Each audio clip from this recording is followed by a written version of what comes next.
Hello मेरे दोस्तों, कैसे हैं आप लोग। तो आई होप आप सभी लोग बहुत अच्छे होंगे। तो गाइस, अब हम अपना थर्ड लेक्चर इलेक्ट्रोमैग्नेटिक इंडक्शन की सीरीज में डिस्कस करने वाले हैं। मैंने आपको लास्ट 2 लेक्चरों में बहुत डेप्थ में समझाया है कि कैसे इलेक्ट्रोमैग्नेटिक इंडक्शन इंड्यूस होता है, क्या होता है वो, और कैसे वो कंजर्वेशन ऑफ एनर्जी पे डिपेंड करता है। दूसरे लेक्चर में आपको ये समझाया है कि कैसे जो 2 ऑब्जर्वेशंस फैराडे ने ली थी, एक लूप के लिए, फ्लक्स चेंज के लिए, और दूसरी जो ऑब्जर्वेशन ली थी एक कंडक्टर जब मैग्नेटिक फील्ड लाइन को कट करता है, इन दोनों केसेस में जो ईएमएफ डेवलप होते हैं, दोनों ईएमएफ को निकाल के बताया था मैंने आपको, और दोनों केसेस में ईएमएफ सेम आ रहा था। तो मैंने आपको बताया था कि जो ऊपर फैराडे का फ्लक्स वाला फ्लक्स चेंज के कारण जो ईएमएफ है वही मोशनल ईएमएफ भी होता है।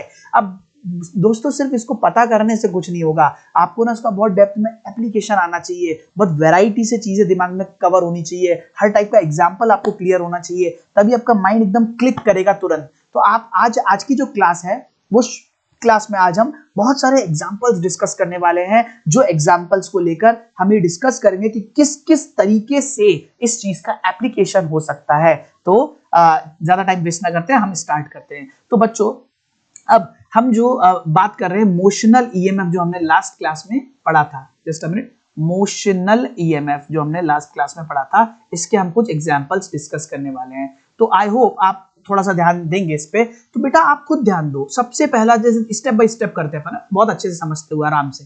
तो अगर सपोज करो बच्चों, अगर मान लो आपको मैग्नेटिक फील्ड ऐसे दी हो, ध्यान से देखना, बहुत ध्यान से, ये मैग्नेटिक फील्ड अगर आपको दी हुई है, ठीक है। अब आप मुझे बताइए, अगर इसी मैग्नेटिक फील्ड में अगर मैं कोई रॉड है, जो रॉड पहले, अगर रॉड ऐसी थी, देखो ये कंडक्टिंग रॉड है ना, ये कंडक्टिंग रॉड है, और अगर इसकी वेलोसिटी भी है, और पहले केस में वेलोसिटी परपेंडिकुलर है, तो मुझे पता है इसकी लेंथ अगर L है, तो इसके अंदर एक ईएमएफ डेवलप हो जाएगा। और वो ईएमएफ कैसे रहेगा मैं आपको बता सकता हूं ऑलरेडी।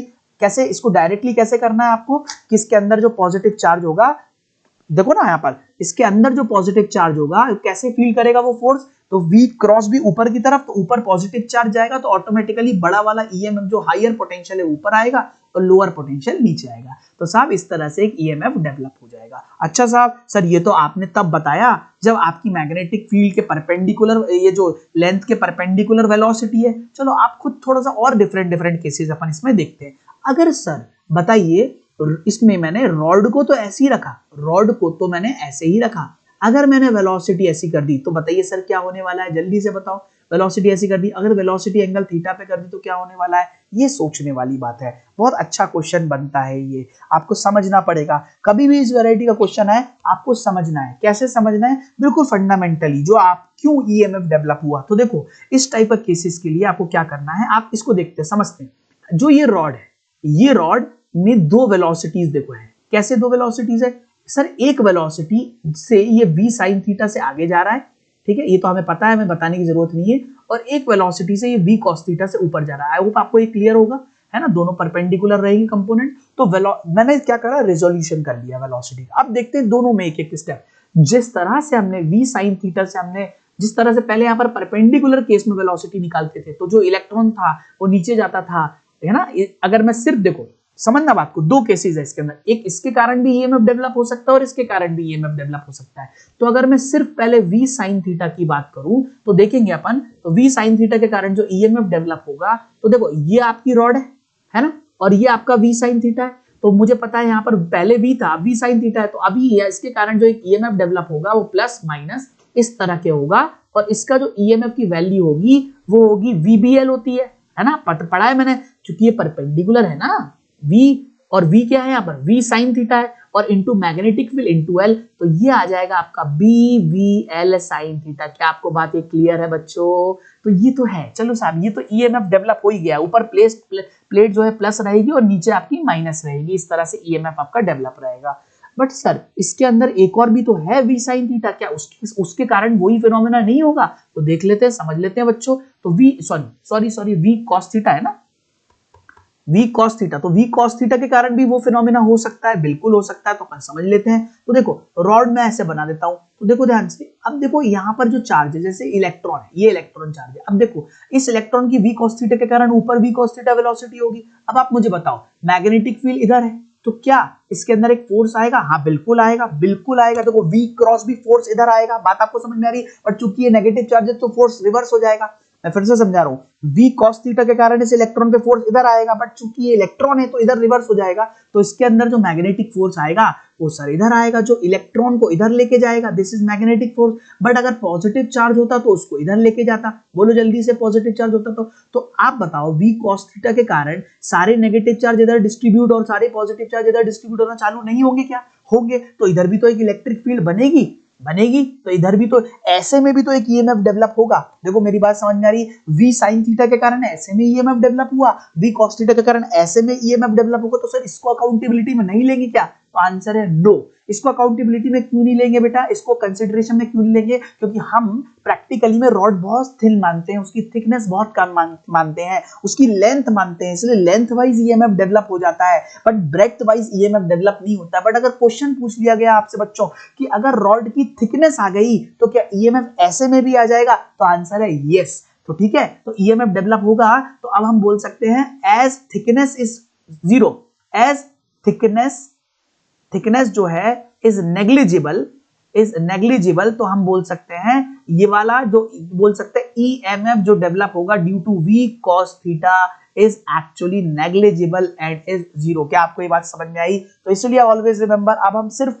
वही वेलोसिटी का ईएम, अब देखो वेलोसिटी चाहे कितने भी एंगल पे हो, मुझे पता है उसको रिजॉल्व करके एक पैरेलल कंपोनेंट और एक परपेंडिकुलर कंपोनेंट डेवलप करा जा सकता है। तो जो पैरेलल कंपोनेंट है उसके कारण कोई ईएमएफ नहीं आएगा, क्योंकि वो तो उसके कारण तो ऐसे में ईएमएफ आएगा, पर थिकनेस की नेग्लिजिबल ले रहे हैं तो वो कंसीडर नहीं करेंगे। पर जो आपका परपेंडिकुलर कंपोनेंट है उसके थ्रू जो ईएमएफ आएगा वो आप इजीली कंसीडर कर सकते हैं। क्या आपको ये वाली बात समझ में आ रही है? ध्यान से, ठीक है। तो इस केस का जो आंसर होगा, तो सर इस केस में जो आंसर होगा सर इसका परपेंडिकुलर कंपोनेंट यूज हो जाएगा, है ना। तो इसका जो ईएमएफ सर डेवलप होगा वो भी ऊपर प्लस और नीचे माइनस, और इसकी वैल्यू होगी v sin थीटा, जो वेलोसिटी की जगह v sin theta into b into l। क्या आपको बात समझ में आई? Very good. अगर बहुत अच्छी बात अगर आई तो अब अपन एक एग्जांपल और लेते हैं, समझ में आ गया ना। और अपन और थोड़े एग्जांपल अच्छे अच्छे कंसीडर करते हैं और कैसे इसको एग्जांपल से समझ सकते हैं। अगर सपोज करो उसी रॉड को मैंने थोड़ा सा और टिल्टेड कर दिया, कैसे, ध्यान देखना। तो अगर मैंने रॉड को ना ऐसे कर दिया, दिस वे, ये कर दी रॉड को, ठीक है, ये रॉड को कर दिया। अब बताओ, अगर मान लो ये जो रॉड है, ये रॉड हॉरिजॉन्टल से थीटा एंगल पे है, हॉरिजॉन्टल से थीटा एंगल पे, और रॉड ऐसे मूव कर रही है, ये भी। तो बताओगे मुझे कितना आंसर होगा? बताओगे मैग्नेटिक फील्ड बी है, लेंथ एल ही है, जल्दी से बताओ कितना आंसर होगा। I am giving you 30 second to think, है ना। सोचो, आप खुद सोचो कैसा होगा। सर ये रॉड तो यहाँ पर टेढ़ी हो गई, क्या थीटा का कोई कंसिडरेशन आएगा? तो आंसर है नो, थीटा का इसमें कोई रोल नहीं है। क्यों नहीं है? क्योंकि अभी भी बेटा वेलोसिटी परपेंडिकुलर है। बात को समझो आप, अभी भी देखो ध्यान से, देखो अभी भी भले ये थीटा आपको कंफ्यूज करने के लिए दिया गया है, अगर ये यहाँ पर पॉजिटिव चार्ज है, खुद सोचो आप, तो ये पॉजिटिव चार्ज की वेलोसिटी कैसी है? ये पॉजिटिव चार्ज की वेलोसिटी तो ऐसी है ना, और मैग्नेटिक फील्ड तो अभी भी परपेंडिकुलर है, वेलोसिटी भी परपेंडिकुलर है, मैग्नेटिक फील्ड भी परपेंडिकुलर है। अभी तो इस प्लेन में रॉड कैसी भी ऐसे ऐसे होती रहे, उससे फर्क थोड़ी ना पड़ेगा। ये वेलोसिटी है पेन की तरफ, अभी रॉड कैसी भी हो, वेलोसिटी तो हमेशा परपेंडिकुलर रहेगी ना रॉड के, और मैग्नेटिक फील्ड भी अंदर की साइड परपेंडिकुलर है। तो इसके अंदर अभी भी v क्रॉस b से फोर्स ऊपर लगेगा, पॉजिटिव चार्ज ऊपर जाएगा, सारे पॉजिटिव चार्ज ऊपर इकट्ठे हो जाएंगे, सारे नेगेटिव चार्ज नीचे इकट्ठे हो जाएंगे, और अभी भी इस रॉड के अंदर जो फाइनल जो मेरा रिजल्ट आएगा सर, ये प्लस ये माइनस और VBL, इस तरह से ईएमएफ डेवलप हो जाएगा। थोड़ा सा बच्चों को कंफ्यूज करने के लिए वो दिया हुआ था। क्या आपको ये बात समझ में आई अच्छी तरह से? That's very good। अब देखो यहीं पर अपन क्या करते हैं, अपन जो है मोशनल ईएमएफ डिस्कस करते हैं, किसके कारण, है ना, motional EMF due to irregular shape wire. कोई भी इर्रेगुलर वायर आ गया, इर्रेगुलर शेप्ड वायर, है ना, अगर कोई इस टाइप का शेप्ड वायर आ जाए तो अपन क्या करेंगे उसके अंदर। तो देखो कैसे इर्रेगुलर शेप वायर, तो मैं आपको यहां पर एग्जांपल लेके एक बार बता देता हूं। तो देखो यहां पर लेट से मैंने मैग्नेटिक फील्ड ले ली, ये मैग्नेटिक फील्ड ले ली, ध्यान से समझना, काफी सारे एग्जांपल्स लेने वाले हैं, भरपूर तरीके से बच्चों आपको क्लियर हो जाएगा, चिंता मत करना आप। तो देखो अगर मान लो यहां पर किसी भी तरह के नॉन यूनिफॉर्म एक इस टाइप का वायर ले लिया, और ये ए है और ये वाली लेंथ बी है, और बोला गया कि इसके अंदर जो ए से लेके बी तक की जो डिस्टेंस है, डायरेक्ट डिस्प्लेसमेंट वाली डिस्टेंस, ये वाली डिस्टेंस दोस्तों एल है। बात आपको समझ में आई? अब बताइए ये पूरी जो सिस्टम है, ये पूरी नीचे की तरफ v वेलोसिटी से मूव कर रहा है, ठीक है, perpendicular to A B move कर रहा है। तो आप मुझे बताइए कि इसके अंदर कितना मोशनल ईएमएफ इंड्यूस होगा। तो थोड़ा सा कंफ्यूजन वाली बात है क्योंकि ये नॉन यूनिफॉर्म वायर है, तो घबराने की बात बिल्कुल भी नहीं है बेटा। आप बहुत ध्यान से समझो, बहुत ध्यान से समझो। इसके अंदर कोई भी एक छोटा सा कंपोनेंट लो। देखो सर आपने ना स्ट्रेट कंडक्टर को तो समझा दिया, ये नॉन यूनिफॉर्म वायर में क्या अप्रोच लगाएंगे। तो देखो आप कोई भी कंडक्टर को समझो। देखो आप यहाँ पर एक छोटा सा कंडक्टर लो, ये देखो ये है ना, ये कंडक्टर लिया आपने, तो इसके कितने कंपोनेंट होंगे। देखो आप अगर ये कंपोनेंट अगर देखा जाए तो देखो इससे कुछ एंगल पे होगा ये, ठीक है, तो इसके दो कंपोनेंट होंगे। एक कंपोनेंट होगा, देखो एंगल मतलब देखो मैं किससे एंगल ले रहा हूं ये भी समझने वाली बात होती है। ये जो इसका ये डिस्प्लेसमेंट है ना AB के पैरेलल में इसको डिस्क्लोज मतलब रिजॉल्व करूंगा। कैसे AB के पैरेलल, देखो ये जो है मैंने एक लाइन बनाई AB के पैरेलल बना दी।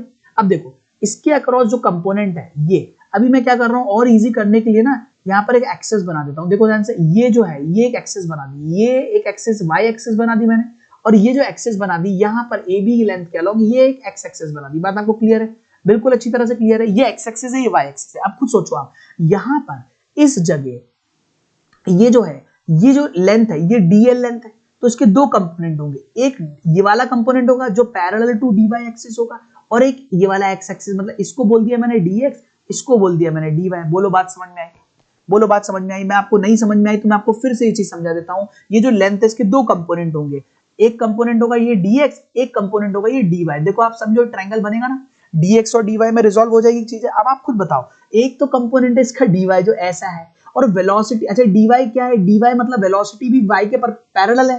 तो अगर ये कंपोनेंट ये dy थोड़ा सा इसको इलोंगेट करके बना रहा हूं dy, तो ये dy v वेलोसिटी से आगे की तरफ जा रहा है। देखो ये v वेलोसिटी है, और एक कंपोनेंट है dx, है ना, ये dx है, चेक करो, तो ये dx भी v वेलोसिटी के साथ आगे जा रहा है। तो आप मुझे बताओ किस कंपोनेंट के अंदर ईएमएफ डेवलप होगा, किस कंपोनेंट के अंदर ईएमएफ डेवलप होगा। मैं आपको बता दूं, इसके पहले एक चीज बता दूं, अगर यहीं पर मैं एक एग्जांपल बताऊं, अगर मैं यहीं पर इसी के कारण एक एग्जांपल जैसे कैसे लेता हूं, अगर सपोज करो ये मैग्नेटिक फील्ड है, ध्यान देना 2 मिनट रुक जाओ, ये मैग्नेटिक फील्ड है, यहां पर वापस आता हूं मैं इस पे, ठीक है, ये मैग्नेटिक फील्ड है। और अगर मैंने आपको बोला एक रॉड ऐसे मूव कर रही है, ऐसे ध्यान दो, ऐसे मूव कर रही है, ऐसे दिस वे, तो ये आपकी रॉड है।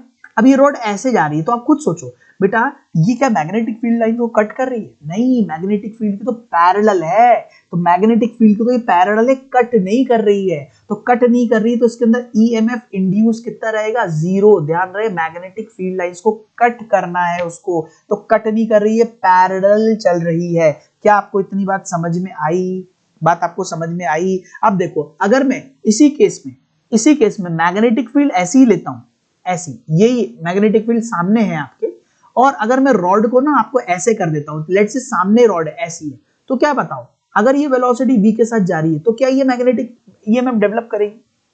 बताइए, क्या ईएमएफ डेवलप करेगी? No, EMF will be 0, VBL EMF नहीं रहेगा। आप समझो, आपको थोड़ा फील करना आना चाहिए। देखो अगर ये मैग्नेटिक फील्ड है और अगर मैं वायर को ऐसे निकालूं, तो ये देखो बहुत सारे तार को झंझनाते हुए आगे जाएगी, है ना, टेढ़े करते हुए तार को आगे जाएगी, जैसे बहुत सारे तार बंधे हुए हैं, और मैं हाथ को ऐसे लेके जाऊं तो मैं उन तारों को काटता हुआ आगे जा रहा हूं। बात समझ में? बट तार ऐसे बने हुए हैं, ऐसे तार ऐसे हैं, और मैं भी ऐसे जा रहा हूं, तो क्या मैं तार को काटूंगा? नहीं, मैं तो तार के अलोंग मूव कर रहा हूं, तो जब तार कटे ही नहीं तो ईएमएफ कितना? 0। तो इस केस में भी ईएमएफ जो है वो 0 ही रहेगा। These are very very important thing, always remember, दोनों केसेस में ईएमएफ 0 रहेगा। पहले केस में ईएमएफ, आप पैरेलल जा रहे हो तो मैग्नेटिक फील्ड फ्लक्स कट नहीं हो रही है, फील्ड कट नहीं हो रही है, कंडक्टर को कट करना चाहिए लाइंस को। और इस केस में, दूसरे केस में आप अलोंग द लाइन मूव कर रहे हो तो उसमें भी कट नहीं हो रही, कट सिर्फ ऊपर वाले केस में हो रही है। इस वाले केस में देखो जब मैग्नेटिक फील्ड अंदर और ऐसे जा रहे हैं। अच्छा, इस केस में मैं आपको जो बोल रहा था, अब देखो मैग्नेटिक फील्ड देखो अंदर है, इन डेप्थ, है ना, ये देखो इस केस में dy और dx में। अब आप बताओ कौन सा dy एलिमेंट कट कर रहा है मैग्नेटिक फील्ड लाइंस, क्या dx एलिमेंट कट कर रहा है? आप खुद सोच के बताओ। अच्छा बताओ, dy कट करेगा क्या? dy कट करेगा? अगर मान लो मैग्नेटिक फील्ड ऐसी है और dy सिर्फ ऐसे वायर और ऐसे जा रहा है, ऐसे सिंपल ऐसे, अगर कट कब करेगा? जब कट ऐसे ऐसे घूमेगा ना, तब कट करेगा दोस्त। वो तो अलोंग हो गया ना, ये उसी के लाइन में हो गया। मैग्नेटिक फील्ड लाइन ऐसी है, अगर देखो मैग्नेटिक फील्ड लाइन ऐसी है, वायर सिंपल सी बात है, वायर ऐसे निकल रहा है, सिंपल सीधा जा रहा है, ये क्या कट कर रहा है लाइन को? नहीं, कट नहीं कर रहा, वो तो सिंपल एक लाइन में जा रहा है। कट कब करेगा? जब वो ऐसे या ऐसे परपेंडिकुलरली ऐसे मूव, मतलब कट मतलब परपेंडिकुलरली कट करना चाहिए, इस तरह से बात समझ में आ रही है। तो dy एलिमेंट जो है कभी भी dy के अंदर ईएमएफ जो है इंड्यूस नहीं होगा, ई इंड्यूस रहेगा जीरो। ट्राई टू अंडरस्टैंड, ये आपको खुद सोचना है, थोड़ा दिमाग लगा के। मैग्नेटिक फील्ड अंदर है, वायर सिंपल जा रहा है, क्या कट कर रहा है? नहीं। बट अगर वायर अंदर और dx देखो आप, dx बिल्कुल ऐसे जा रहा है, ऐसे जाने में और ऐसे जाने में फर्क है। ऐसे जाने में मैग्नेटिक फील्ड कट नहीं होगी, मैग्नेटिक फील्ड उनकी जगह है, वो तो वायर निकलता जा रहा है चुपचाप। बट ऐसे कर दिया तो परपेंडिकुलरली वायर जैसे मैग्नेटिक फील्ड के ऐसे, तो ये कट करता हुआ नीचे जा रहा है, तो dx के अंदर एक ईएमएफ डेवलप हो जाएगा। और ये v अगर इसकी लेंथ है, अगर वेलोसिटी है v, मैग्नेटिक फील्ड है b, तो इसके अंदर जो ईएमएफ छोटा सा ईएमएफ डेवलप होगा de, वो होगा sir v into magnetic field into l कितना है dx। क्या आपको इतनी बात समझ में आई? आई होप आपको ये वाली बात समझ में आई होगी। तो इसके अंदर जो ईएमएफ डेवलप होगा वो आएगा कितना? वो आ जाएगा vb इंटू dx। अब आप खुद बताओ, अगर ये छोटा सा, मतलब ये बात तय हो गई है कि इस पूरे जो वायर के अंदर जो dx सेगमेंट है, dx जो कंपोनेंट है, उसी में ईएमएफ डेवलप होगा, dy में ईएमएफ डेवलप नहीं होने वाला है, क्योंकि dy जो है वेलोसिटी के पैरेलल जा रहा है ना? बात आपको समझ में आ रही है? dx ही है जहां वेलोसिटी भी परपेंडिकुलर है और मैग्नेटिक फील्ड लाइंस को वो कट भी कर रहा है, तो मैग्नेटिक फील्ड लाइंस कट भी हो रही है। तो अब देखो, अगर छोटे से dx एलिमेंट में ईएमएफ इतना है, तो अगर मैं इसको इंटीग्रेट कर दूं तो पूरा ईएमएफ कितना आ जाएगा? उसके अंदर सारे के सारे dx कंपोनेंट ऐड अप हो जाएंगे। फिर से मैं समझा रहा हूं दोस्तों, ध्यान से समझना। ये जो मैंने आपको बोला, ये जो वायर है, इसके सारे सिर्फ dx कंपोनेंट वो है, वही ऐड अप होंगे। तो सारे dx कंपोनेंट ऐड अप होंगे, क्या यही डिस्प्लेसमेंट बना देगा? देखो जल्दी से, ये वाला डिस्प्लेसमेंट बना देंगे, ये b हो जाएगा, ये आपका a हो जाएगा। अगर ये वाली लेंथ l b है, तो ये वाली अगर इसकी वेलोसिटी b है, तो डायरेक्टली क्या मैं ये बोल सकता हूं कि सर y जो कंपोनेंट है वो सारे के सारे वो खत्म हो जाएंगे, उनमें कोई भी ईएमएफ डेवलप नहीं होगा। बट सारे के सारे dx कंपोनेंट ऐड अप होके क्या एंड टू एंड डिस्टेंस बना देंगे। This is the point, this is the concept. कभी भी एक इर्रेगुलर वायर के अंदर अगर परपेंडिकुलर मूवमेंट होता है, मतलब अगर मैग्नेटिक फील्ड को कट करते हुए वायर आगे जा रहा है, अंडरस्टैंडिंग से ध्यान रखना, तो वेलोसिटी अगर परपेंडिकुलर है तो मैं एंड टू एंड जो डिस्टेंस है उसको जोड़ते हुए नॉर्मल जैसे पहले कंडक्टर को करता था वैसे ही कर सकता हूं। अगर इसकी टोटल लेंथ l है तो इसके अंदर जो ईएमएफ डेवलप हो जाएगा वो आ जाएगा vb into l। Always remember, अगर ये लेंथ है, और अगेन अगर वेलोसिटी ऐसी है तो इसके अंदर जो ईएमएफ डेवलप होगा प्लस इधर होगा माइनस इधर, जो आपको आता है ऑलरेडी मैं सिखा चुका हूं। क्या आपको एक इर्रेगुलर शेप वायर की बात समझ में आई? कोई भी इस दुनिया में इर्रेगुलर शेप वायर हो या कैसा भी शेप का वायर हो, स्ट्रेट कंडक्टर के अलावा आपको उसको एंड टू एंड जोड़ देना है और एंड टू एंड से आपको ईएमएफ निकाल लेना है। क्या आपको इतनी बात क्लियर हो रही है? अब हम इन सब चीजों को क्लब करके और भी कुछ एग्जांपल्स लेने वाले हैं। हमने कौन कौन से एग्जांपल डिस्कस करे बेटा? एक तो सबसे पहले हमने डिस्कस करा है रॉड टेढ़ी हो जाए, वेलोसिटी थोड़ी सी एंगल पे हो जाए, इर्रेगुलर शेप वायर आ जाए, वायर जो कंडक्टर वायर है मैग्नेटिक फील्ड के पैरेलल जाए, मैग्नेटिक फील्ड के अलोंग जाए तो भी ईएमएफ जीरो रहेगा। सारे केसेस इसके डिस्कस कर लिए। अब आप मुझे बताओ, अगर मैं आपसे एक क्वेश्चन पूछता हूं, क्या क्वेश्चन पूछता हूं? अगर मान लीजिए ये आपका मैग्नेटिक फील्ड है, this is magnetic field, okay. अब आप ध्यान से देखना, अगर मैं आपसे बोलता हूं कि सर एक वायर है ना, वो ऐसा है, दिस इज द वायर, ये है वायर, ये वायर है ना, ये एल लेंथ है, ये एल लेंथ और ये एंगल लेट्स से थीटा है, ये 2 थीटा है ना, एंगल 2 थीटा है, ध्यान से देखना। और ये वाला जो एल, ये आपका ये दिया है, तो ये वायर ऐसे जा रहा है v वेलोसिटी से। तो क्या आप मुझे बता सकते हो इसके अंदर ईएमएफ कितना इंड्यूस्ड होगा? ये कंडक्टर डेफिनेट सी बात है मैग्नेटिक फील्ड को कट करते हुए आगे बढ़ेंगे, तो आपको सोचना है इसके अंदर कितना ईएमएफ इंड्यूस होने वाला है। तो अगर आपको ये समझना है इसके अंदर कितना ईएमएफ इंड्यूस होगा, तो आप खुद देखो, ये एक इर्रेगुलर शेप वायर है, तो पहला तरीका तो डायरेक्टली क्या करना है, एंड टू एंड मिला दो। ये एंड टू एंड मिला दोगे तो आप देखो, ये जो एंड टू एंड है, ये ऐसे अगर मिल गया तो इसकी लेंथ कितनी हो जाएगी, जल्दी से बताओ? ये हो जाएगी l cos theta, 2l cos theta हो जाएगी। आप निकाल सकते हो, मैं निकाल के नहीं बता रहा हूँ। देखो यहाँ से आप डिवाइड करोगे, थीटा थीटा डिवाइड होगा तो l cos theta 2l cos theta. आप खुद बताओ, इस पूरे सिस्टम को रिप्लेस करके ना मैं क्या कर सकता हूँ, सिर्फ ये बोल सकता हूँ, सिर्फ एक कंडक्टर है, ये कंडक्टर जिसकी लेंथ 2l cos थीटा है, ये v वेलोसिटी से इधर जा रहा है। आप मुझे बताओ, क्या ये कट करेगा मैग्नेटिक फील्ड लाइंस को? कट करेगा मैग्नेटिक फील्ड लाइन को? ये वाला कंडक्टर जो नीचे बनाया है, इनका इक्विवेलेंट कंडक्टर, नहीं कट करेगा। मतलब ये सीधे निकल जाएगा। मैग्नेटिक फील्ड को कट करने के लिए उसको टेढ़ा होना पड़ेगा और ऐसे काटना पड़ेगा, बट ये सीधे जा रहा है। तो इसके अंदर ईएमएफ इंड्यूस कितना रहेगा बच्चों? इसके अंदर EMF induced will be 0। This is the answer, EMF induced 0 रहेगा। सर ये कैसे हो सकता है, आपने तो ये तो इमेजिनरी ले लिया, आपने उसको एंड टू एंड मिला दी ऊपर वाले कॉन्सेप्ट से, बट एक्चुअल में तो ये फ्लेक्स काट रहा है ना, देखो पूरा ट्राइंगल काटते हुए निकलेगा ना। तो बच्चों आपका बहुत क्वेश्चन बहुत अच्छा है। अब आप इस ट्राइंगल को देखो जो आपका ओरिजिनल ट्राइंगल है ना, ये तो फ्लेक्स काट ही रहा है। अब देखो इसके अंदर कितनी चीजें हैं, दो सेक्शंस हैं, जैसे इसको सही बना देते हैं अपन। इस पर्टिकुलर ट्राइंगल के अंदर दो रॉड्स है, एक कंडक्टर आपका यहां से यहां तक है, लेट से ये P है, एक Q है और ये R है।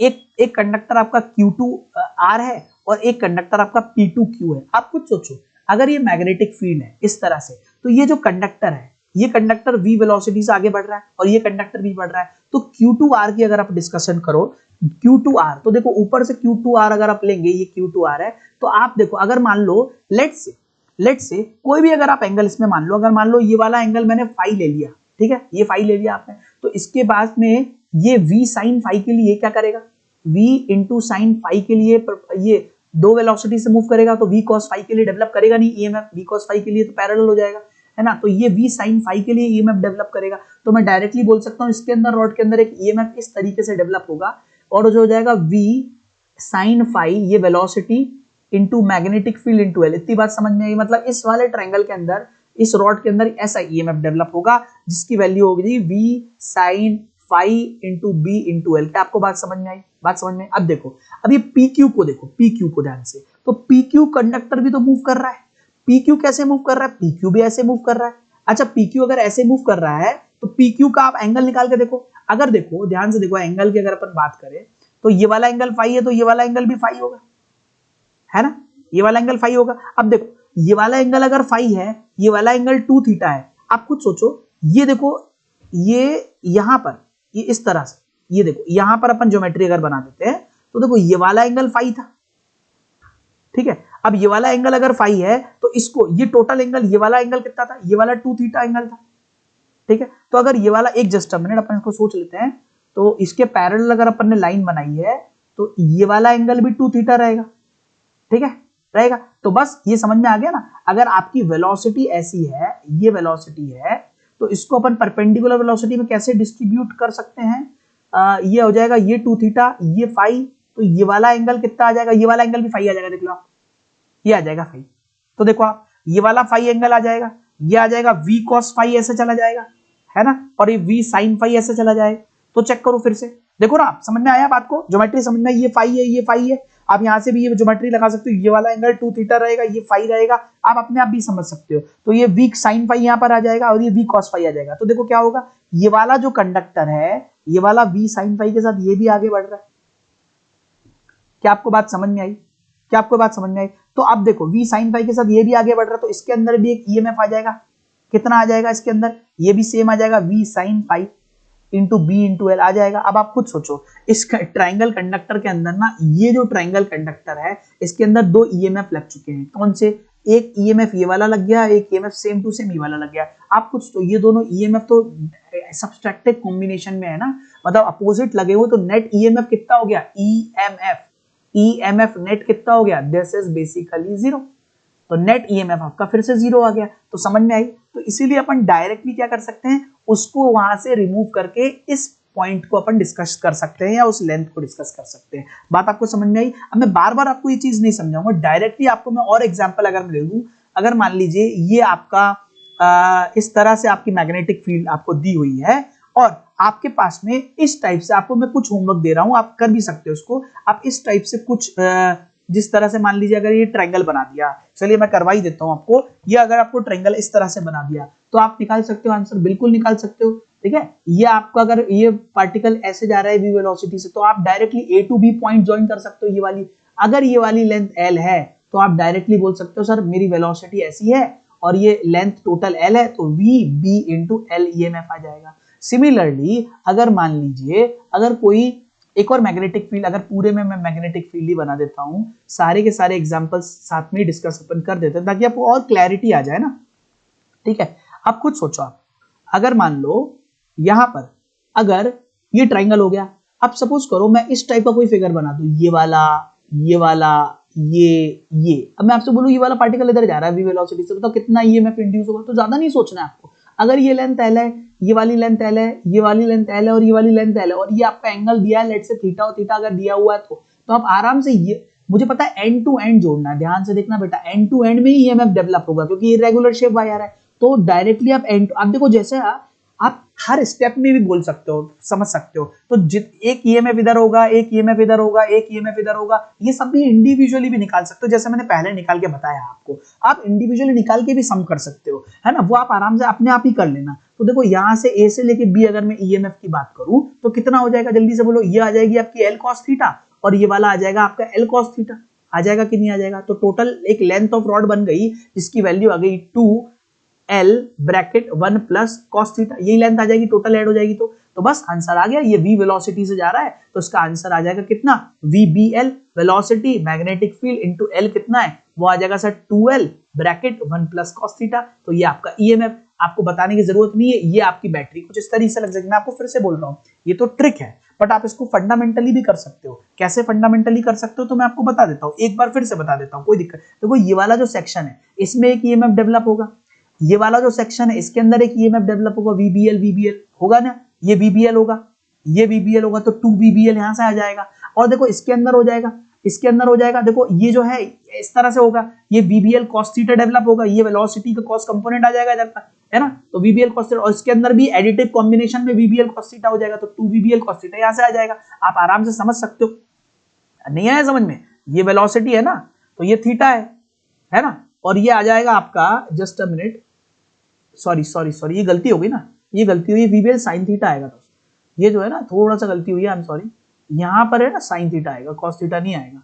तो this will be sin theta, क्योंकि कंपोनेंट L sin थीटा होगा ना, cos थीटा थोड़ी ना होगा, ठीक है। तो ये L sin थीटा हो जाएगा, this will be L sin theta, I am sorry for mistake, ठीक है, ये आपका sin थीटा हो जाएगा, ठीक है। इसलिए देखो आप ये कंडक्टर में देखो इधर आ जाएगा V sin theta, V sin theta के लिए डेवलप होगा ईएमएफ, है ना, इस तरीके से डेवलप होगा। और सिमिलरली इधर भी इस तरीके से भी V sin थीटा इस तरीके से यहाँ पर भी डेवलप हो जाएगा। क्या आपको बात समझ में आ रही है? तो V sin theta 2VBL sin theta, तो इस तरह से ओवरऑल जो आपका रिजल्ट है वो ये VB into 2L into 1 plus V sin theta बन जाएगा। आपको एक और एग्जांपल मैं करा देता हूँ। अगर सपोज करो ट्राइंगल हो गया, अब अपन एक काम करते हैं, एक स्क्वायर ले लेते हैं। एक स्क्वायर पे ऐसे इस तरह से मान लो अंदर ही मैग्नेटिक फील्ड है ना, और ये वर्टिकल ऐसे जा रहा है, तो कैसे होगा जल्दी से बताओ। दो तरीके हैं। आप अगर सारी लेंथ अगर आपको L दी हुई है तो आप क्या कर सकते हो, तो देखो इसके अंदर कितने पॉइंट्स हैं। या तो पहला तरीका है end to end distance calculate कर लो। एंड टू एंड डिस्टेंस कितनी हो जाएगी, एंड टू एंड डिस्टेंस हो जाएगी L 3L, तो आंसर आ जाएगा 3VBL cos theta, VB into 3L cos theta नहीं आएगा, 3VBL आ जाएगा। और नहीं तो इंडिविजुअली कैलकुलेट कर लो। इंडिविजुअल अगर कैलकुलेट करोगे तो देखो एक ईएमएफ ऊपर आएगा, एक ईएमएफ इधर आएगा, एक ईएमएफ इधर आएगा, एक ईएमएफ इधर आएगा। अच्छा इसके अंदर ईएमएफ 0 रहेगा, इसके अंदर ईएमएफ 0 रहेगा। बोलो जल्दी, बात समझ में आ रही है? बात समझ में आ रही है ना। इसके अंदर ईएमएफ 0 क्यों रहेगा, क्योंकि भाई ये पैरेलल मूव करेगा मैग्नेटिक फील्ड के। अच्छा अब क्या होगा, तो सर ये दोनों बैटरीज तो पैरेलल में, देखो ये वाली बैटरी पैरेलल में, और पैरेलल में जब सेम बैटरीज होती तो एक ही बैटरी बन जाती है। तो इसमें कितनी बैटरी हो गई, एक बैटरी ये वाली हो गई, एक बैटरी ये वाली हो गई, एक बैटरी नीचे वाली हो गई। तो ये भी VBL है, ये भी VBL है और ये भी VBL है। तो आप दोनों तरीकों से समझ सकते हो, तो 3VBL आ जाएगा। बात आपको समझ में आ रही है? 3VBL आ जाएगा। क्या आपको बात समझ में? इसी तरह से अपन एक और एग्जांपल कंसीडर कर सकते हैं। क्या कंसीडर कर सकते हैं, लेट्स से अगर मान लो मैग्नेटिक फील्ड इनसाइड है ना, और अगर एक ट्राइंगल है, ये इस तरह से ट्राइंगल दिया हुआ है आपको, लेट्स से ये ट्राइंगल ऐसे मूव कर रहा है, देखो वेलोसिटी v से मूव कर रहा है। तो बताओ अगर ये पूरी की पूरी मैग्नेटिक फील्ड कांस्टेंट है, इसके अंदर ही मूव कर रहा, तो बताओ कितना ईएमएफ होना चाहिए सर इसके अंदर, तो आप बताओ मुझे कितना ईएमएफ होना चाहिए। तो पहली चीज, पहले तरीके से कैसे सोच सकते हैं, आप बताओ इसके अंदर जो ये एरिया है, क्या एरिया चेंज हो रहा है? नहीं हो रहा। मैग्नेटिक फील्ड चेंज हो रही है? नहीं हो रही। फ्लक्स जो है कांस्टेंट B इंटू एरिया, वो कांस्टेंट है, तो फ्लक्स तो है, वो है B into area, but change in flux नहीं है मूवमेंट के कारण। और चेंज इन फ्लक्स अगर 0 है तो आपका ईएमएफ इंड्यूसेस पूरे सर्किट में भी कितना रहेगा, 0। आप चाहो तो इंडिविजुअली भी निकाल सकते हो। आप पहले इसका अलग निकाल सकते हो, इसका अलग निकाल सकते हो, इसका अलग, इसका तो 0 ही रहेगा क्योंकि ये तो पैरेलल मूव करेगा, और इसका अपोजिट हो जाएगा, तो ये ऑटोमेटिकली 0 हो जाएगा। तो आप मोशनल ईएमएफ से भी समझ सकते हो, इस पूरे ट्रायंगल के एरिया के चेंज से भी समझ सकते हो। इसी तरह से अगर मैं आपसे बोलता हूं, अगर मान लीजिए कोई सर्कल है, कोई सर्कुलर पार्ट है, ये कंडक्टर ऐसे मूव कर रहा है ना, तो क्या होगा, इसकी फ्लक्स क्या चेंज आ रहा है? नहीं, फ्लक्स तो है बट डेल्टा फाई 0 है।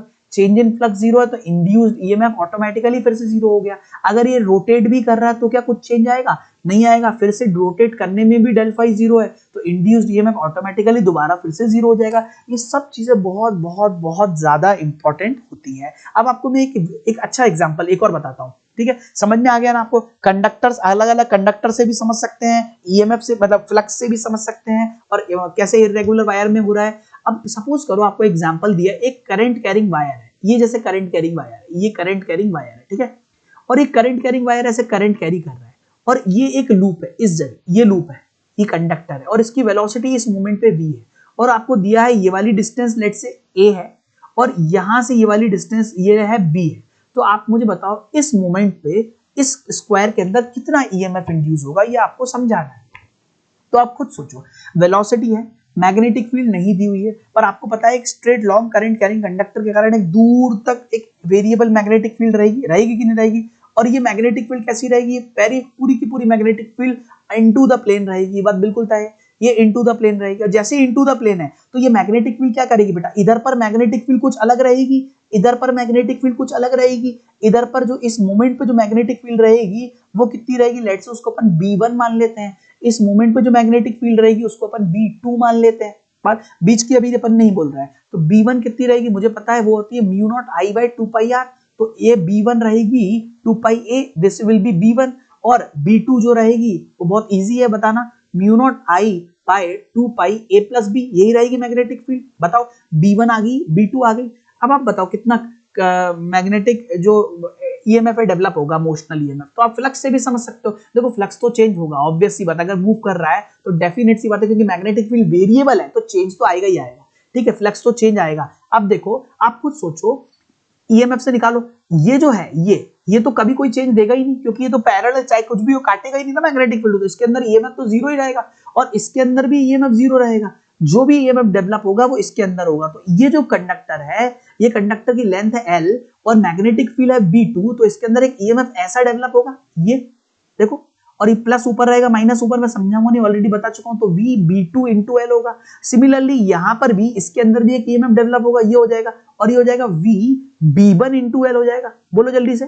तो देखो आप खुद सोचो, अभी एक सर्किट बन गया है, ये सर्किट में दो बैटरीज लगी हुई है, एक बैटरी इधर लगी हुई है, एक बैटरी इधर लगी हुई है। अगर आप बात को ध्यान से समझो तो आपसे अगर पूछा जाए नेट ईएमएफ कितना है, तो ये देखो एक ईएमएफ आपका, देखो ये वाला ईएमएफ है V B1 इंटू L, और ये है V B2 इंटू L। आपको खुद पता है ये दोनों बैटरीज अपोजिट लगी हुई है ना, अपोजिट। अगर आप इस बैटरी को पीछे पीछे लेके जाओ तो इसका प्लस इसके प्लस से मैच कर जाएगा, तो अपोजिट है। अच्छा, बड़ा पोटेंशियल कौन सा होगा, अगर ये EMF 1 है, ये EMF 2 है, तो मुझे पता है EMF 1 काफी बड़ा होगा EMF 2 से, होगा कि नहीं होगा, तो नेट EMF E नेट कितना हो जाएगा, E net will be modulus of, modulus लगाना ही नहीं है, अपन डायरेक्टली एक काम करते हैं E1 माइनस E2 लिख लेते हैं जब वो बड़ा है, तो आंसर आ जाएगा V into L B1 minus B2 आ जाएगा आंसर, है ना, और B1 और B2 आपको दी हुई है, तो अल्टीमेटली EMF नेट आ जाएगा। तो मैं एक काम करता हूं ना, एक EMF इफेक्टिव बैटरी लगा देता हूं सिस्टम के अंदर, ये लगा दी मैंने effective battery, this is E effective battery, और ये प्लस माइनस E इफेक्टिव है, और E इफेक्टिव की वैल्यू जो है वो कितनी है, V इंटू L, और B1 माइनस B2 मैं निकाल चुका हूं ऑलरेडी। अच्छा मुझे बताओ, अगर संपूर्ण इसकी सिस्टम की रेजिस्टेंस ओवरऑल R है, तो क्या मैं करंट नहीं निकाल सकता हूं, करंट इस सिस्टम में ऐसे बहेगा। क्या आपको ये बात समझ में आ रही है? आई होप आपको ये एग्जांपल बहुत अच्छे से क्लियर हुआ होगा, है ना, क्लियर है। तो बेटा ये सब चीजें आपको बहुत अच्छे से समझ में आनी चाहिए, काफी ज्यादा इंपॉर्टेंट है। तो मैंने आपको सारे ऑलमोस्ट एग्जांपल जितने हो सकते थे कवर है। अभी कुछ इंपॉर्टेंट एग्जांपल बच रहे हैं, जो कंडक्टर होता है वो रोटेट करे तो क्या होता है, वो भी हम इजीली समझ सकते हैं, बट एक ही लेक्चर में समझना मेरे ख्याल से ठीक नहीं होगा। तो अगला जो हमारी क्लास रहेगी उसमें हम रोटेशन से कितने कितने इफेक्ट आ सकते हैं उस कंडक्टर पे, मतलब अगर कंडक्टर ही रोटेट करे मैग्नेटिक फील्ड में तो कैसे ईएमएफ डेवलप होगा, फिर एक कॉइल बन के रोटेट करे, मतलब रोटेशन के सारे पार्ट्स हम कवर करेंगे। अभी तो हमने ट्रांसलेशन के सारे पार्ट्स ऑलमोस्ट कवर करे हैं, अगली क्लास में हम रोटेशन के सारे पार्ट्स कवर करेंगे। आई होप आपको ये मेहनत अच्छी लगी होगी। अगर ये मेहनत अच्छी लगी तो बहुत अच्छे से इसको लाइक करना, कमेंट भी करना, अगर आपको कुछ हेल्प मिले तो इसको आप शेयर भी करना। I hope, thank you, clear हुआ होगा आपको, थैंक यू।